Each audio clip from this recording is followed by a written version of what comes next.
আসসালামু আলাইকুম বন্ধুরা, শান্তির ব্লগ আর রান্নায় জানাই সবাইকে স্বাগত।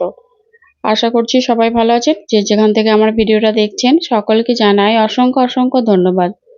তো বন্ধুরা, প্রতিদিনের মতো আবারও চলে এসেছি আপনাদের মাঝে আর একটা রেসিপি নিয়ে। আমি আজকে মিষ্টি কুমড়ার রেসিপি করে দেখাবো।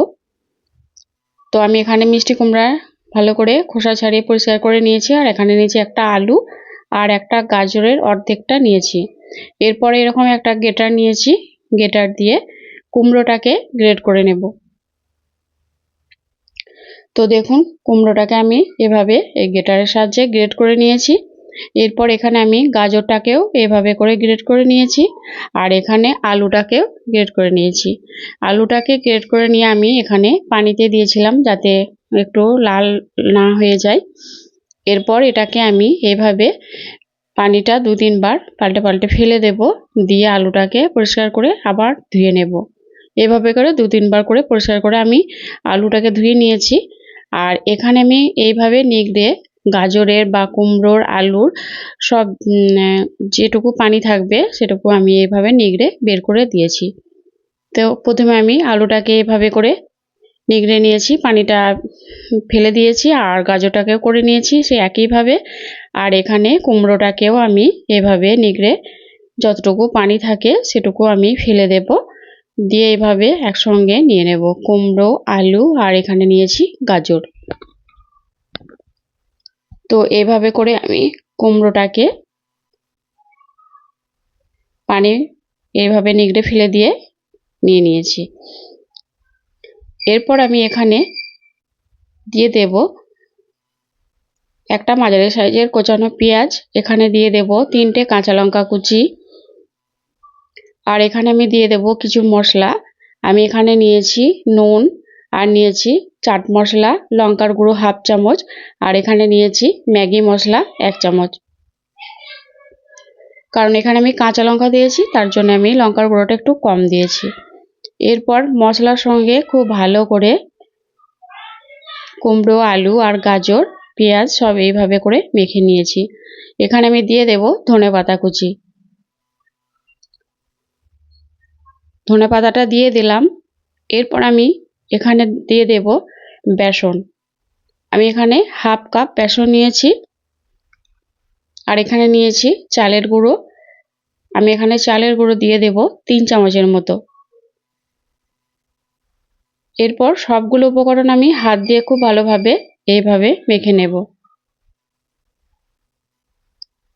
তো আমি এখানে কুমড়োটাকে গ্রেট করে দিয়েছি, আপনারা চাইলে এখানে কুমড়োটা সেদ্ধ করেও দিতে পারেন। এইভাবে করে হাত দিয়ে খুব সুন্দরভাবে সবগুলো উপকরণ আমি খুব ভালো করে মেখে নেব। তো দেখুন, খুব সুন্দরভাবে মেখে নিয়েছি, আর এখানে আমি কোনো পানি ব্যবহার করিনি। এই দেখুন,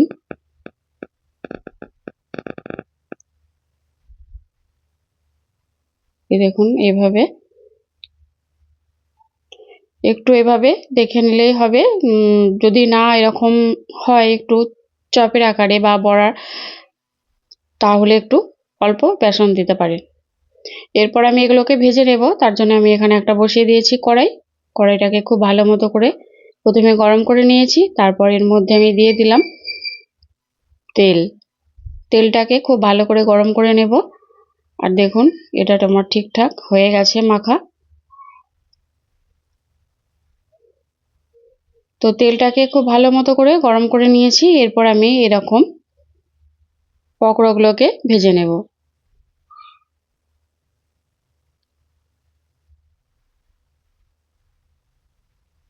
এভাবে করে ছোট ছোট করে আমি দিয়ে দেব,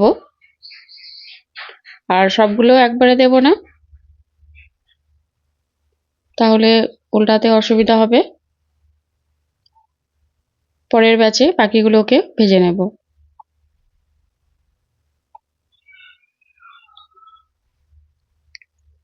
তো দেখুন, এক পিঠ হয়ে গেছে। এরপর আমি অপর পিঠটা একটু উল্টে নিলাম।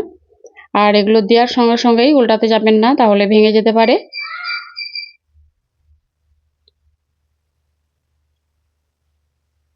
এভাবে করে উল্টে পাল্টে একটু লাল লাল কালার এলেই আমি এগুলোকে ভেজে তুলে নেব।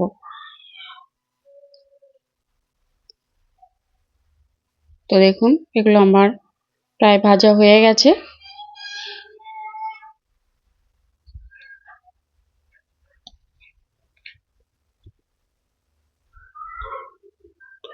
এগুলো ভাজা হয়ে গেছে, এরপর আমি এগুলোকে এখান থেকে উঠিয়ে নেব।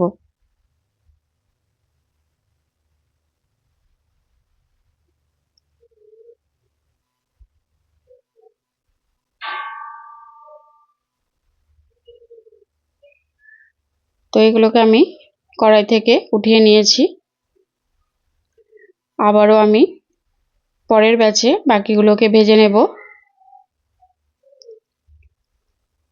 আবার এরকম করে ছোট ছোট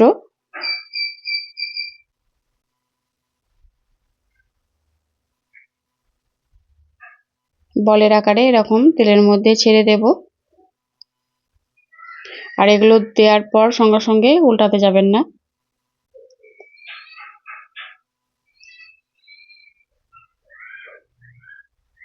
তো দেখুন তেলের মধ্যে আমি সবগুলোকেই দিয়ে দিয়েছি। তো বন্ধুরা, এই রেসিপিটা যদি ভালো লেগে থাকে তাহলে আপনারা লাইক কমেন্ট শেয়ার করবেন। আর যারা নতুন বন্ধু আমার চ্যানেলটা এখনো সাবস্ক্রাইব করেননি, অবশ্যই আমার চ্যানেলটা সাবস্ক্রাইব করে আমার পাশে থাকবেন। আর এই রেসিপিটা কেমন লেগেছে আপনারা অবশ্যই আমাকে কমেন্টসে জানাবেন। বন্ধুরা, এই রেসিপিটা সন্ধ্যাবেলা চায়ের সঙ্গে খেতে দুর্দান্ত লাগে।